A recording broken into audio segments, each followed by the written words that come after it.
쥐가 사람들 근처에 살지 않았지만 농업량이 증가하고 창고에 곡식을 쌓아두고부터 쥐들이 사람 곁에 와서 살게 됐어요.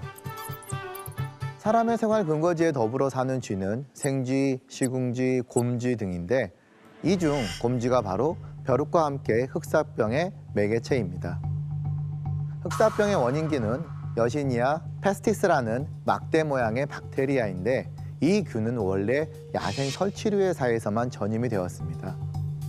주로 동굴을 파고 사는 마멋이라든가 미국 서부의 프레디독 같은 포유동물에 많아요. 원래 이런 상태에서는 여시니아 페스티스는 그다지 치명적이지 않는데 문제는 이 야생 설치류에서 머물던 세균이 벼룩을 통해서 곰쥐역에 옮겨갔다는 것입니다. 어떤 환경이나 상황 조건이 충족되면 이 바이러스는 무섭게 폭주를 시작한다. 그것이 흑사병이다. 여시니아 페스티스에 감염된 쥐가 죽으면 그 쥐에 살던 벼룩은 살아있는 다른 쥐를 찾아간다. 특히 오리엔탈 쥐벼룩의 경우에는 이 바이러스가 피 속에 응어리진다. 그래서 벼룩의 소화기관 일부를 막아버린다. 그러면 아무리 피를 빨아도 벼룩의 몸에는 피 그리고 흡수된 영양이 충분히 들지 못한다. 그러면 벼룩은 더욱 배고픔을 느끼고 더 많이 더 자주 숙주로 옮겨 다니며 피를 빨아먹는다. 그리하여 감염된 쥐가 급격하게 늘어난다. 14세기의 흑사병은 이런 식으로 쥐에서 벼룩을 거쳐 인간을 덮쳤다. 역사에 기록된 대규모 역병은 유스티아누스 황제 재위 시절인 서기 541년, 542년에 발생합니다. 이 무서운 전염병의 발원지는 어디였을까요? 추측하기로 중국에서 여겨지는데 그 다음 아프리카로 갔다가 다시 동로마 제국의 수도였던 콘스탄티노플까지 옵니다. 아마도 이집트에서 곡물을 수입하는 과정에서 쥐나 벼룩이 따라왔고 그 때문에 도시에 전염병이 퍼졌을 거예요. 그 결과 전염병이 최고로 기승을 부릴 때는 하루에 1만 명이 사망하고 도시민의 40% 정도가 사망했습니다. 그리고 1300년대 흑사병은 또 한 번 중세를 뒤흔드는데 2차 창궐은 프랑스에 거쳐 영국으로 퍼지고 1350년 말에는 러시아까지 점령합니다. 흑사병은 1300년대 단 5년간 유럽 인구의 3분의 1, 약 2천만 명, 전 세계 인구 중 약 1억 명의 목숨을 앗아갔는데 증상 발현 후 사망까지 기간이 짧을 뿐만 아니라 치사율도 매우 높았습니다. 평소에 건강한 사람도 흑사병 증상이 나타나면 다음날 아침에 시체로 발견됐다는 기록이 있을 정도로 병의 진행 속도가 굉장히 빠른데 지금까지 발견된 여러 전염병들 중 사람을 가장 단시간에 사망으로 이르게 하는 병이라고 합니다. 어느 정도냐면 급성 패스트 감염될 경우 빠르면 6시간 만에도 사망할 수 있다고 하니 정말 순식간에 퍼질 수밖에 없었겠죠. 병에 걸렸다 하면 열이 많이 나고 피부 아래 검은 반점이 생기고 시꺼멓게 썩어가며 고약한 냄새가 났는데 흑사병이라는 이름을 붙든 것도 이 검은 점 때문이었다.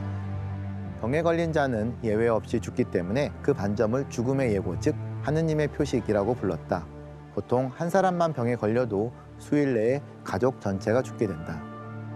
그러다 보니 가족들은 아픈 가족을 보살피거나 돌보지 못한 채 외면하고 방치하기도 했다. 남편이 아내를 버리고 부모가 자식을 버리는 불행한 일들이 여기저기 벌어졌다. 자, 아마 옛날 흑사병이 유행했던 그 시절 사람들이 지금의 우리를 보면 또다시 흑사병이 유행했다는 것과 같다고 말할지도 모르겠어요. 왜냐하면 당시 옷차림과 코로나 바이러스를 겪고 있는 우리가 크게 다르지 않았거든요.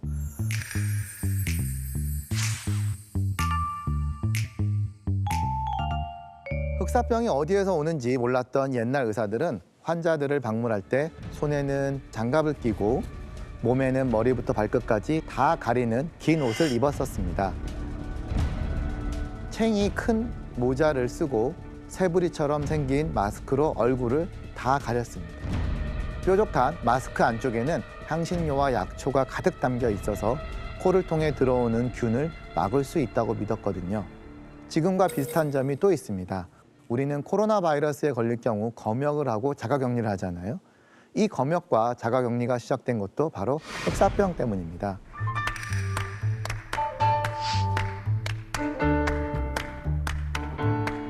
최초의 방역 개념이 탄생한 곳으론 이탈리아의 베네치아인데요. 1377년 흑사병 창궐 지역에서 베네치아로 들어오는 사람은 베네치아의 지배를 받고 있던 라구사라는 지역에서 30일 동안 머물러야 했고 나중에 격리 기간이 40일로 연장되었습니다. 당시의 격리 기간 40일, 쿼런타는 방역, 쿼런타인이라는 말의 어원이 됐습니다. 하지만 온몸을 꽁꽁 싸매도 40일간 격리하며 검역을 해도 흑사병은 무서운 속도로 퍼졌습니다. 왜냐하면 그들은 벼룩이나 쥐가 병을 옮긴다는 것은 꿈에도 생각하지 못했기 때문입니다. 중세시대에 대부분의 가난한 사람들이 살던 집은 지금과 달리 나무로 되어 있었고 지붕은 집으로 덮은 정도였다. 벽이나 문도 당연히 허술했다. 쥐들은 사람들이 사는 방을 제 집 드나들듯이 했다. 게다가 당시의 집은 칸칸으로 나누어진 것이 아니어서 온 가족이 함께 썼고 심지어 비가 오는 날이면 집에서 키우던 소, 염소, 개들도 들여서 함께 지내기도 했다. 인류의 역사는 동물들과 함께 발전해 나갔습니다.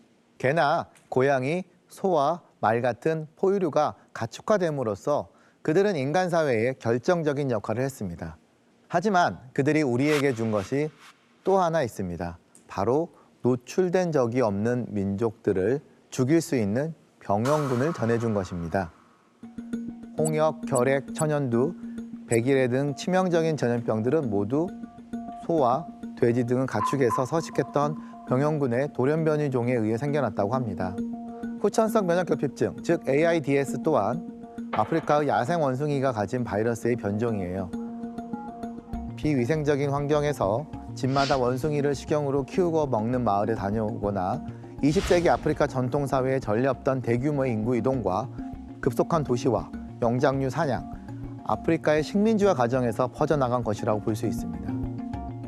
이렇듯 동물과 인간의 접촉이 늘어나면서 인간 신체에 적응하는 병영군의 진화가 이루어지다 보니 사람과 동물이 같이 감염되는 전염병을 인수공통 전염병이라고 합니다. 인수공통 전염병은 원래 그리스어로 안스로포주노시스, 안스로포스 인류, 주 동물, 노시스 질병을 의미하며 문자대로라면 사람과 동물이 같이 감염되는 전염병인데 실제로는 사람을 중심으로 생각하여 동물로부터 사람의 방향으로 쓰이는 게 일반적입니다. 현재까지 약 250여 종의 인수공통 전염병이 알려져 있으며 사람의 건강과 공중보건학 쪽으로 중요한 전염병은 약 100여 종 정도입니다. 이러한 인수공통 전염병 중 대표적인 것이 패스트였습니다. 그 후 2009년 돼지와 관련이 있는 신종플루, 2014년 낙타와 관련이 있는 메르스, 그리고 지금 박쥐와 관련이 있는 코비드-19 등도 모두 인수공통 전염병으로 볼 수 있습니다. 많은 수의 전염병, 아니 거의 대부분의 전염병은 동물에 의해 유발된다. 눈에 보이지 않는 미생물, 바이러스는 아주 빠르게 진화하고 아종을 만든다. 특정 종의 동물에 유행한 전염병이 금세 사람에게도 치명적인 전염병으로 변하는 것은 바이러스의 그러한 특성 때문이다.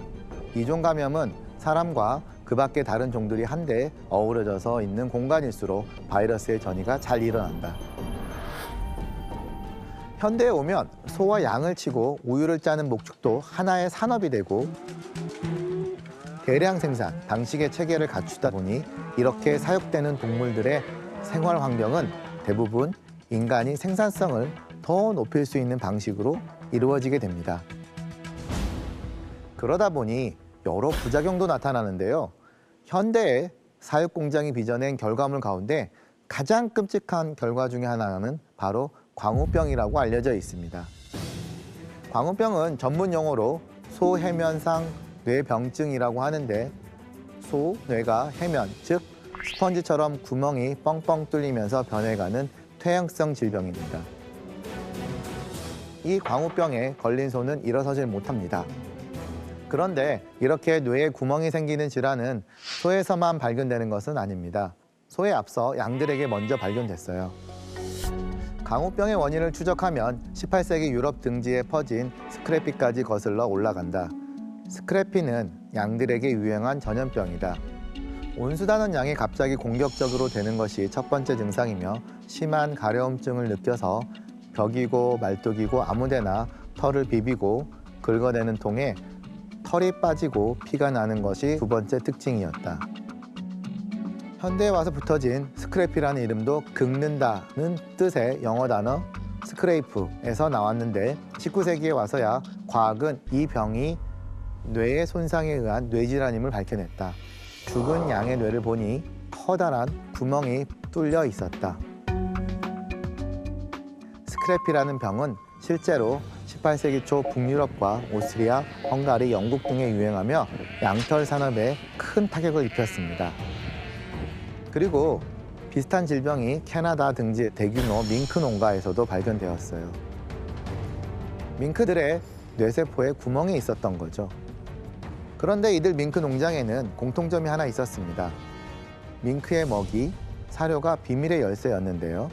농장주들은 죽은 양이나 쓰러져 일어나지 못하는 소를 구해다 밍크에게 갈아먹였습니다.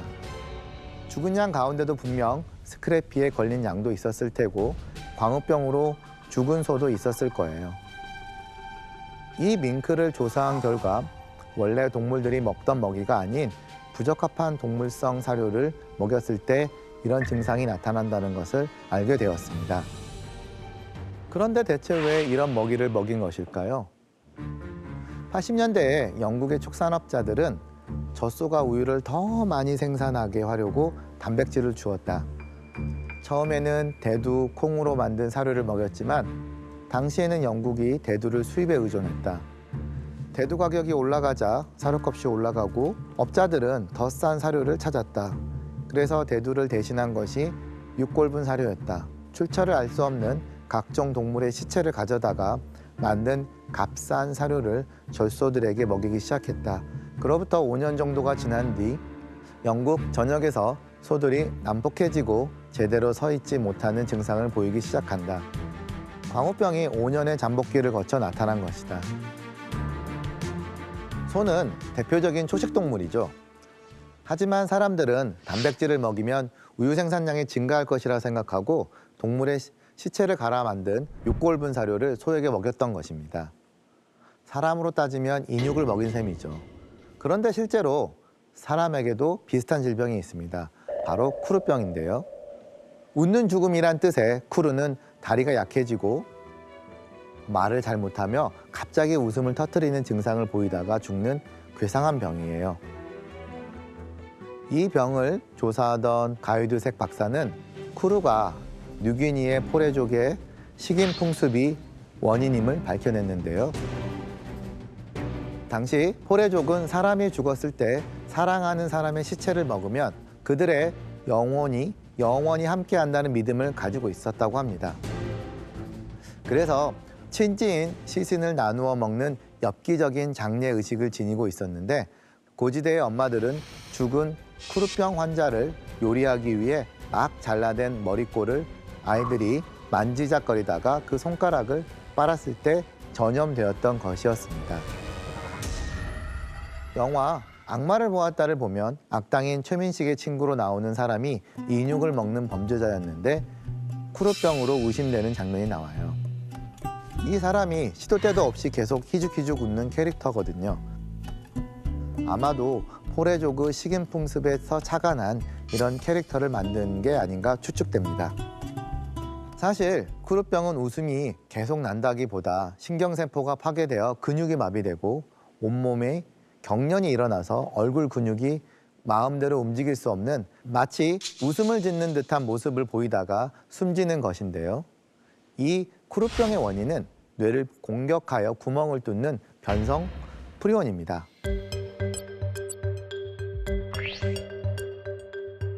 거의 모든 포유동물들은 프리온이라는 걸 갖고 있어요.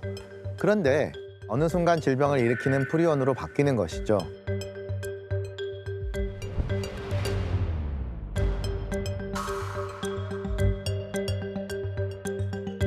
하지만 변성 프리온이 왜 그렇게 뇌에 집중돼 가지고 그런 현상이 일어난지에 대한 것들은 아직 정확히 밝혀진 것은 없습니다. 1980년대 중반 영국에서 처음 발생한 광우병은 소에게 일어난 쿠르병이었던 것이죠. 프리온이 변성된 뇌가 감염된 소를 갈아 사료를 만들고 다른 소들이 그 사료를 먹으면서 다시 변성 프리온이 감염되었기 때문인데요. 문제는 그 소를 먹은 인간도 변성 프리온에 감염될 수 있다는 것입니다. 실제로 사람이 광우병에 걸린 소고기를 먹을 경우 발생하는 질환인 VCJD, 즉 변종 크루이츠벨트 야구병, 인간 광우병에 걸릴 경우 광우병과 마찬가지로 뇌의 단백질 이상으로 신경세포가 죽어 스펀지처럼 뇌에 구멍이 뚫려 결국 사망하게 됩니다. 환자는 감염 초기에 기억력 감퇴와 감각 부조화 등의 증세를 보이고 이후 평형감각 둔화와 치매로 발전하며 결국 움직이거나 말도 하지 못하다가 사망하게 되는 것이죠. 이 VCJ는 1986년 처음 발견된 이후 빠르게 확산되었고 1988년에는 사람에게 전염될 수 있다는 사실이 밝혀졌어요. 그 후 1995년 영국에서 19세의 청년이 이 병으로 사망하면서 급속도로 공포심이 확산되었는데요. 다행히 광우병이 인간에게 옮길 확률은 극히 낮지만 발병률이 낮음에도 불구하고 우리가 이렇게까지 무서워하는 이유는 진단도 어렵고 치료제가 없기 때문입니다. 이 병의 잠복기가 10에서 40년으로 긴데다가 확실한 진단을 위해서는 뇌 조직을 떼어내야 하기 때문에 진단을 내기가 매우 어렵죠. 또한 예방법도 딱히 없습니다. 대부분의 세균은 가열하면 파괴되는 것과 달리 이 변형된 프리온은 아주 높은 온도에서도 파괴되지 않고 방사능으로도 사라지게 할 수 없으며 포름알데하이드 살균해도 소용없었거든요. 감염된 소나 양을 키우던 방목장의 흙에 묻어 있어도 수년간 죽지 않고 살아남아 감염을 일으킨 정도인데요. 하지만 일단 발병하면 3개월에서 1년 안에 죽게 되는 치명적 질환이기 때문에 세계보건기구 WHO는 인간 광우병이 21세기의 가장 위험한 전염병이 될 수 있다고 경고하기도 하였습니다. 전염병은 인류에게 자연재해 이상의 재앙이라고 할 수 있어요. 그런데 거의 대부분의 전염병은 동물로 인해 전해지는 경우가 많습니다. 특정 종의 동물에 유행한 전염병이 금세 사람에게서도 치명적인 전염병으로 변하는 이종 감염은 사람과 그 밖의 다른 종들이 한데 어우러져 있는 공간일수록 전이가 잘 일어납니다. 그 대표적인 지역이 중국의 광동성이죠. 1975년 크게 유행한 아시아 독감과 1968년에 유행한 홍콩 독감, 그리고 최근의 조리 인플루엔자는 이곳이 진원지였다. 광동성 수도인 광저우 외곽에는 거대한 규모의 동물 시장이 있다. 그곳에서는 고양이와 개뿐 아니라 양서류, 조류, 어류, 파충류 등 여러 가지 야생 동물들이 넘쳐난다. 이러한 공간에서는 새로운 인플루엔자 아형들이 종과 종 사이를 오가며 놀라운 속도로 진화하고 이들은 오늘날 잘 발달된 교통망을 타고 전 세계로 쉽게 퍼진다. 아직도 중국 광동성뿐만 아니라 동남아시아 쪽 시장을 가면 비위생적인 환경에서 동물들이 거래되는 것을 쉽게 볼 수 있습니다. 때문에 우리는 이러한 환경 속에서 언제 또 어떤 인수공통 전염병이 확산될지 예측할 수 없는 시대에 살고 있습니다. 하지만 그렇다고 해서 사람들이 동물을 멀리할 필요는 없습니다. 여전히 동물들은 우리가 살아가는 데 있어 없어서는 안 될 존재들이며 우리의 삶을 발전시켜 나가기 위해 연구해야 할 존재이기도 하거든요.